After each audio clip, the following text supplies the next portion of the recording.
and then the loudest crash. I mean,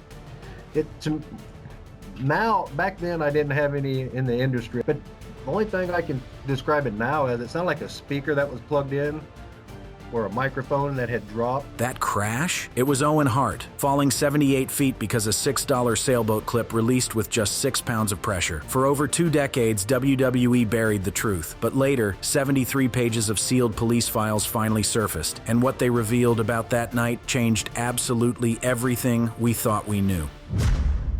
The night everything changed. On the night of May 23, 1999, something happened inside Kemper Arena in Kansas City, Missouri. Something that would fundamentally alter the landscape of professional wrestling forever and leave an indelible mark on an entire generation of fans. That night, during WWE's Over the Edge pay-per-view event, Owen Hart, beloved wrestler, devoted family man, and one of the most talented performers to ever step foot inside a squared circle, fell approximately 78 to 80 feet from the rafters of the arena and landed on the top turnbuckle of the wrestling ring in front of thousands of horrified spectators. For years, wrestling fans around the world were left wondering what truly happened that night. How could something so catastrophic occur in what was supposed to be an entertainment spectacle? Were the official explanations we were given actually telling us the complete truth about what transpired in those final, fatal moments of Owen Hart's life? Well, ladies and gentlemen, in May of 2020, something extraordinary happened. Something that would force the entire wrestling community to reckon with the past. The Kansas City Police Department investigative file on Owen Hart's death was made public, likely through a Freedom of Information Act request, and was first widely shared on platforms like Reddit and Document Cloud, where fans, journalists, and investigators could finally examine the evidence for themselves. This was a 73-page compilation that included incident reports, witness interviews, detailed diagrams of the rigging setup, equipment analyses conducted by experts, and perhaps most significantly, the coroner's findings from that fateful night. This was the autopsy report. This was the truth that had been sealed away for more than 20 years. Before we dive deep into what these documents revealed, it's important to understand that this was not some newly conducted investigation. No, this was the release of the original 1999 files, which had been sealed or not publicly accessible until that moment in 2020. These were the same documents that investigators compiled in the immediate aftermath of Owen's death. But the only thing I can describe it now as it sounded like a speaker that was plugged in or a microphone that had dropped. That description, the loudest crash, that's what the witnesses heard. Not a gentle thud, not a controlled landing, a crash. The kind of sound you would associate with something catastrophic, something irreversible, something that could never, ever be undone. The Jackson County Medical Examiner's autopsy determined that Owen Hart died from massive blunt force trauma. The specific injuries cataloged paint a picture of violence almost impossible to comprehend when you consider that this man was simply supposed to be entertaining people. The injuries included a transection, a medical term for severing, of the ascending aorta. When that artery is severed, the result is rapid internal bleeding, hemopericardium, and bilateral. Owen's chest cavity was filled with blood from the moment of impact. The autopsy also documented multiple rib fractures, pulmonary contusions, and lacerations to both the liver and the spleen. Death occurred within minutes. The medical examiner estimated somewhere between 8 and 15 seconds due to blood loss and cardiac arrest.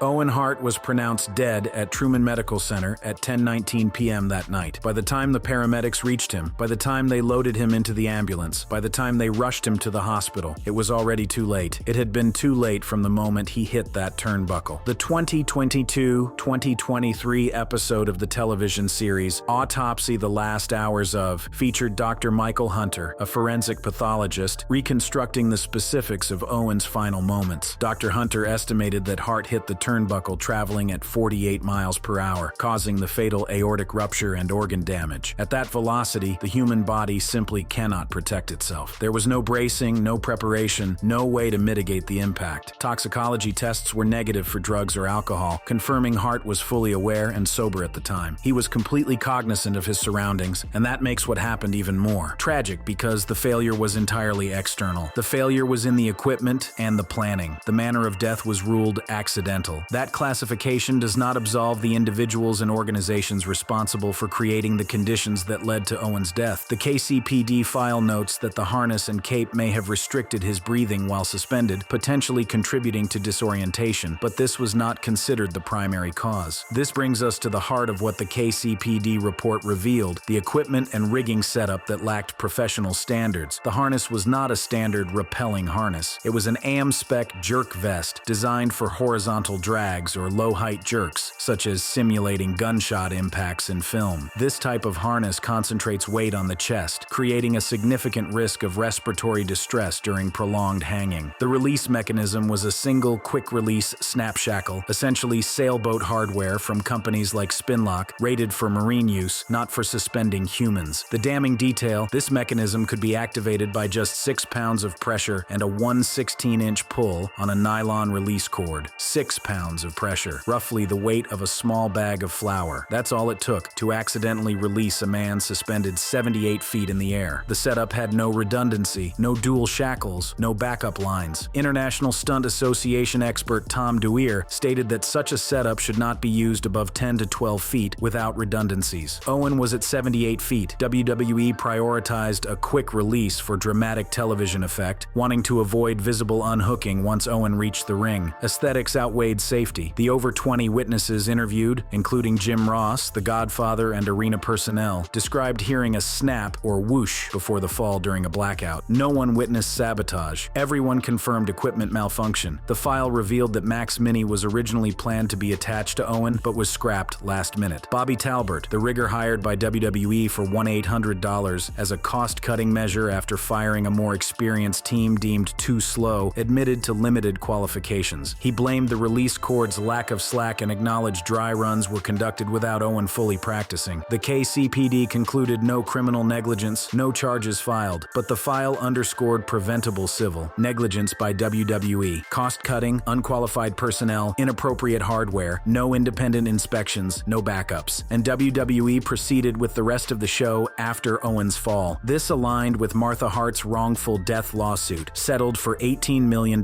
in November 2000. The 2020 release reignited discussions on Reddit, and Fanbyte's analysis emphasized WWE's history of prioritizing spectacle over safety. Conspiracy theories that refuse to die. When a tragedy of this magnitude occurs, when a beloved figure is taken suddenly and violently, and when the official explanations seem inadequate, or when the parties involved appear to have escaped meaningful consequences, conspiracy theories inevitably emerge. In the case of Owen Hart's death, these theories have persisted for more than a quarter century, fueled by the wrestling community's complicated relationship with Vince McMahon, WWE's history of controversies, and the simple human need to make sense of senseless loss. Now, I want to be absolutely clear about something before we proceed. The official investigations, including the 2020 released KCPD file we discussed in Part 1, attribute Owen's death to negligence rather than malice. There is no concrete evidence supporting any of the conspiracy theories that have circulated over the years. However, understanding these theories and understanding why they persist is essential to understanding the cultural impact of Owen's death and the lasting distrust that many fans harbor toward WWE and its leadership. The most persistent and emotionally charged theory alleges that Vince McMahon orchestrated Owen's death as retaliation for professional disputes. According to proponents of this theory, McMahon intentionally rigged the stunt to fail because Owen was dissatisfied with WWE's shift toward the raunchier Attitude Era content, was reluctant to perform the Blue Blazer gimmick, and was reportedly planning to leave WWE upon his contract's expiration to join rival promotion WCW, much like his brother Bret Hart and other members of the Hart family had done before him. Theorists point to the use of substandard equipment, specifically the sailboat shackle that was never designed for human suspension, as evidence of deliberate sabotage. The argument goes that if WWE was simply cutting costs, they would have hired cheaper qualified riggers rather than using equipment that was fundamentally inappropriate for the task. The quick-release mechanism, which activated with just 6 pounds of pressure, is cited as something no legitimate safety professional would have approved. Therefore, the argument continues. Its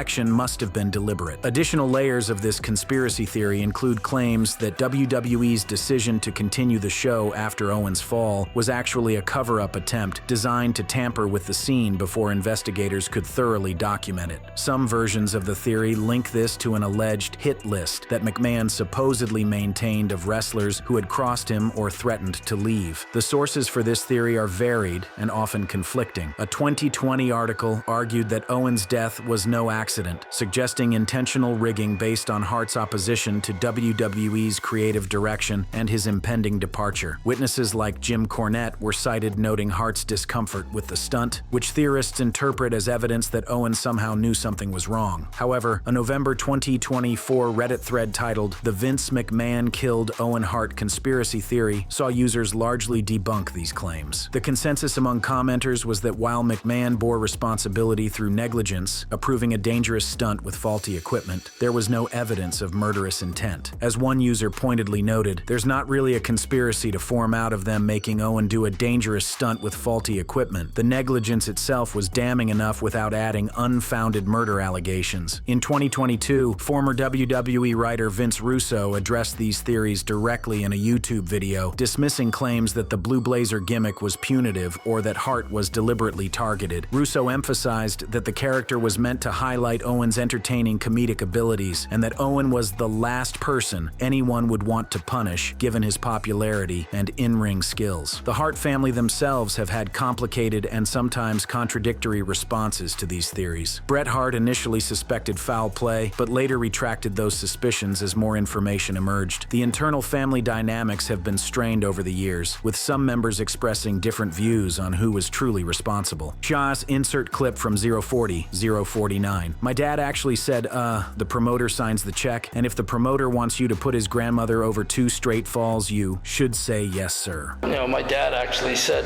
the promoter signs the check, and if the promoter wants you to put his crippled grandmother over 2 straight falls, you should say yes, sir. That perspective, the old-school wrestling mentality that the promoter's word is law, reflects a generational divide within the Hart family about how to respond to the tragedy. Some family members accepted the settlement and moved forward. Others felt that more should have been done to hold WWE accountable. Martha and Brett, they're the affluent ones in the family.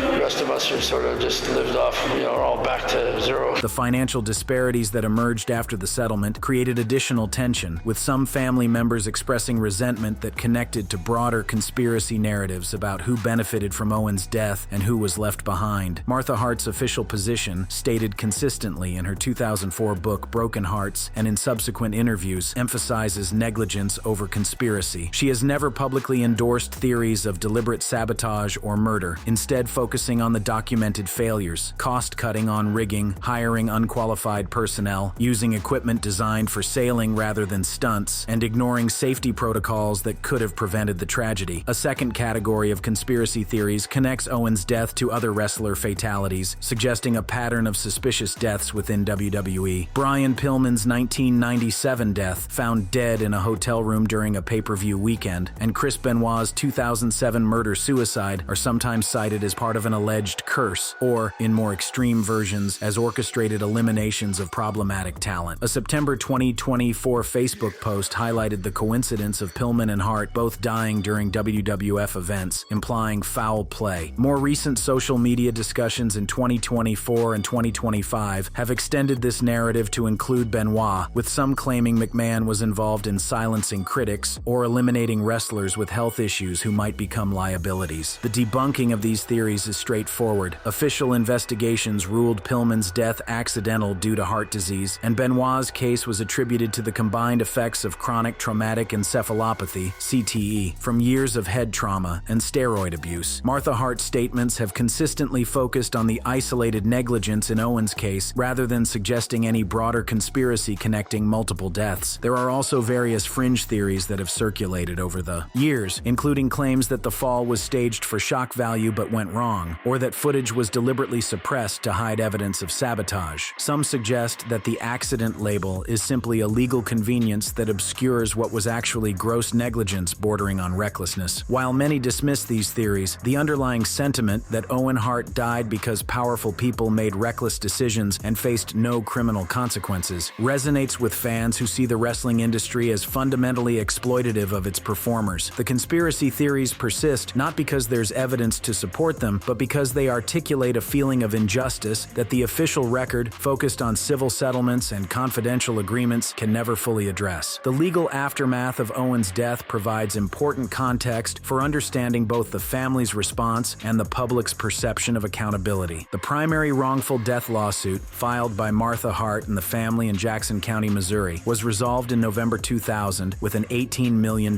settlement. The 46-count lawsuit was filed against WWF, now WWE, Vince and Linda McMahon personally, the city of Kansas City, the riggers involved, and equipment manufacturers including Lumar Limited, Amspec Inc., and Liftall. The suit alleged that the stunt was dangerously planned using defective equipment, specifically the harness and quick-release shackle that were never designed for this type of application. The settlement distribution included $10 million to Martha Hart, $3 million to each of Owen's children, and $1 million to each of his parents. The terms included a release of all defendants, meaning that no party admitted liability or wrongdoing as part of the agreement. This is standard practice in civil settlements, but contributes to the public sense that accountability was incomplete. Martha described the settlement as a David and Goliath victory, emphasizing that while no amount of money could restore what was lost, the outcome highlighted the irreversible damage that negligence had caused. She used the proceeds to establish the Owen Hart Foundation, a charitable organization dedicated to aiding Calgary's working poor. But the legal story didn't end there. In 2003, WWE, then WWF, sued Lumar for contribution after the initial settlement, arguing that Lumar's dismissal from the Hart family's lawsuit without payment was not in good faith under Missouri law. Evidence presented during this proceeding showed that Lumar's shackle had a history of inadvertent releases, and that warnings about misuse had been ignored. That case was settled in September 2003 for $9 million from Lumar to WWE. Lumar denied liability, blaming misuse of their product rather than defective design. The settlement included provisions removing references to collusion from court orders, another detail that, while legally routine, fueled speculation among those already inclined to see conspiracies in the proceedings. A third lawsuit was filed by Martha in 2010 against WWE, alleging failure to pay royalties to Owen's estate and violations of a contract restricting use of his name and likeness. This suit was settled in April 2013 with confidential terms, but Martha's public statements indicate ongoing frustration with WWE's continued merchandising of Owen's image without appropriate compensation or family approval. Martha's book, Broken Hearts, documented her estimate that a jury award could have been as high as $75 million if the case had gone to trial rather than settling. This suggests that while the $18 million settlement was significant, it may have represented a fraction of what Martha believed the family was entitled to, another factor contributing to the sense among some observers that justice was never fully achieved.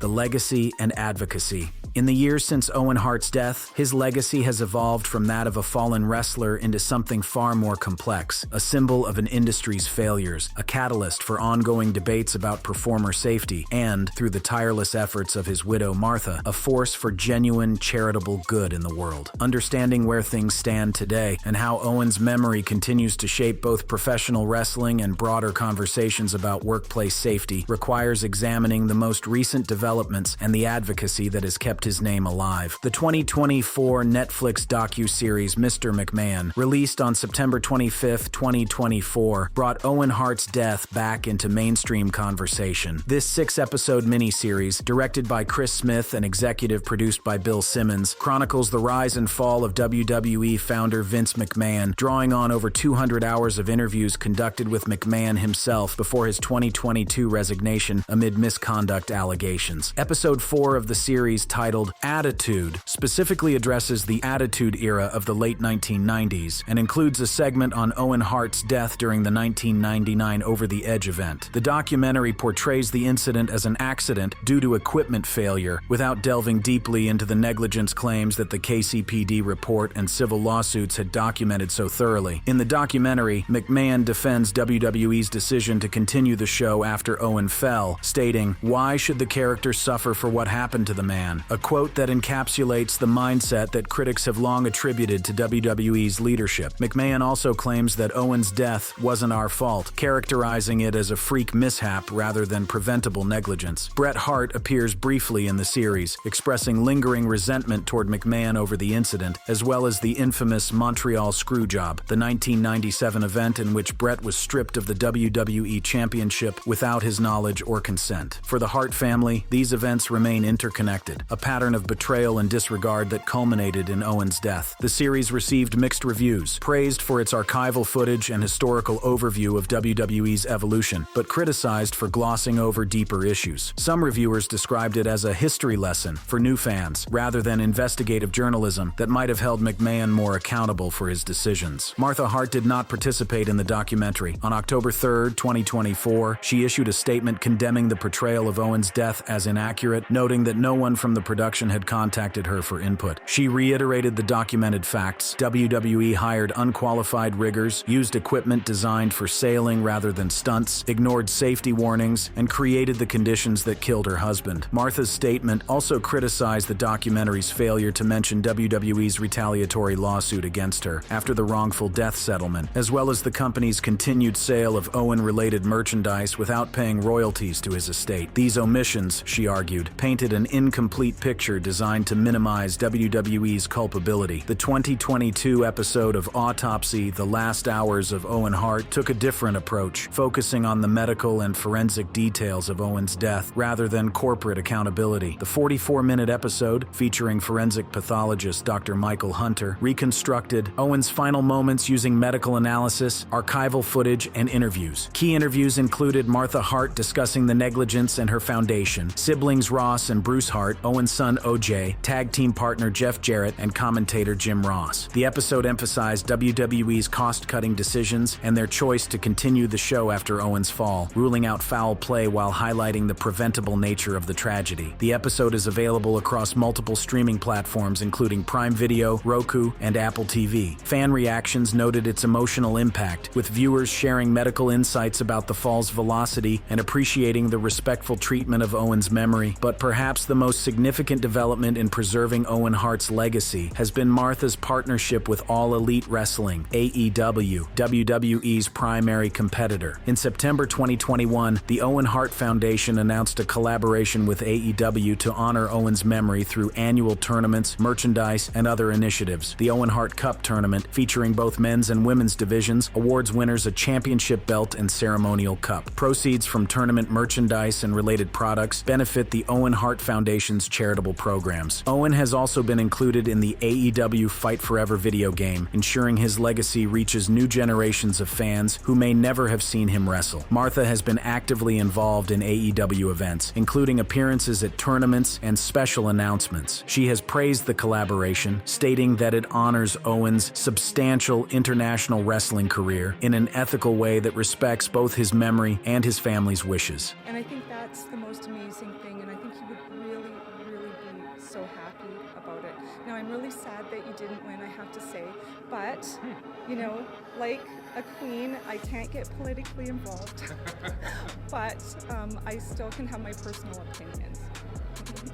Love you, Joe. That personal touch, Martha expressing her feelings about tournament outcomes while maintaining appropriate boundaries, reflects the authentic engagement that AEW has fostered with the Hart family. This stands in stark contrast to WWE's repeated attempts to induct Owen into their Hall of Fame, attempts that Martha has consistently blocked due to unresolved grievances with the company. The Owen Hart Foundation itself has grown significantly since its establishment in 2000, using proceeds from the $18 million million settlement, the foundation focuses on global aid for at-risk communities. Programs include over 230 scholarships awarded to students, affordable housing initiatives, food bank support, and international programs in Africa. Annual fundraisers in Calgary continue to support local communities while honoring Owen's connection to the city. Martha holds a PhD and has dedicated her post-tragedy life to advocacy and charitable work. In her response to the 2024 Netflix documentary, she emphasized that her focus remains on the foundation's mission and her AEW partnerships rather than engaging with controversies stirred by productions she views as exploitative or inaccurate. The debate over the AEW partnership within wrestling fandom reflects broader tensions about how deceased wrestlers should be commemorated. Some fans on Reddit and social media platforms have criticized the partnership as exploitative, arguing that any commercial use of Owen's name and likeness, even for charity, commodifies his memory. Others counter that the partnership represents a meaningful alternative to WWE's approach, which Martha views as having exploited Owen without proper compensation or family involvement. Martha's position has been consistent. The AEW partnership operates with her full approval and participation, with proceeds supporting causes Owen would have cared about. This contrasts with WWE's merchandise sales, which she alleges have continued without appropriate royalties to his estate, despite the 2013 lawsuit settlement. Looking at the full arc of Owen Hart's story, from his tragic death in 1999, through the release of the KCPD investigation in 2020, to the ongoing advocacy and media coverage in 2024 and beyond, several themes emerge that extend far beyond professional wrestling. First, the KCPD report confirms what many suspected but couldn't prove. Owen Hart's death was the result of preventable negligence, not an unavoidable accident. The equipment was inappropriate, the personnel were unqualified, the safety protocols were inadequate, and the corporate priorities that created these conditions, prioritizing spectacle over safety, aesthetics over accountability, remain relevant to conversations about worker safety across industries. Second, the persistence of conspiracy theories, despite being unsupported by evidence, reflects a deeper truth about how people process institutional betrayal. When organizations fail to take responsibility for the harms they cause, when settlements are sealed and terms kept confidential, when official explanations feel incomplete, conspiracy theories fill the void. Addressing these theories requires not just debunking false claims, but also acknowledging the legitimate grievances that make people susceptible to them in the first place. Third, Martha Hart's advocacy demonstrates how tragedy can be transformed into purpose. Rather than retreating from public life or accepting WWE's narrative, she has spent over 2 decades fighting for Owen's memory, supporting charitable causes, and ensuring that his story is told on her terms. Her partnership with AEW represents a model for how families of deceased performers can maintain control over their loved ones' legacies while still allowing those legacies to reach new audiences. Finally, the ongoing coverage of Owen's death through documentaries like Mr. McMahon and Autopsy, through the AEW partnership, through articles and social media discussions that continue to this day, ensures that the lessons of May 23, 1999 are not forgotten. Every time a wrestling promotion considers cutting costs on safety equipment, every time a performer is asked to execute a dangerous stunt without proper training, Owen Hart's name serves as a reminder of what can go wrong when entertainment takes precedence over human life. The KCPD files that were released in 2020 didn't just provide answers to lingering questions. They provided documentation. They provided evidence. They provided a record that will exist as long as people care about professional wrestling and the people who have given their lives to it. Owen Hart deserved better than the circumstances that led to his death. But through the efforts of his widow, his family, and the fans who refuse to let his memory fade, his legacy has become something more than a tragedy. It has become a cause. It has become a foundation, literally. And it has become a standard against which the wrestling industry's treatment of its performers will forever be measured. That is the true impact of what these documents revealed. That is what the autopsy, the investigation, the 73 pages of evidence actually changed. Not just our understanding of how Owen died, but our expectations for how the living should be protected. If you enjoyed this video, click on any of the cards on your screen.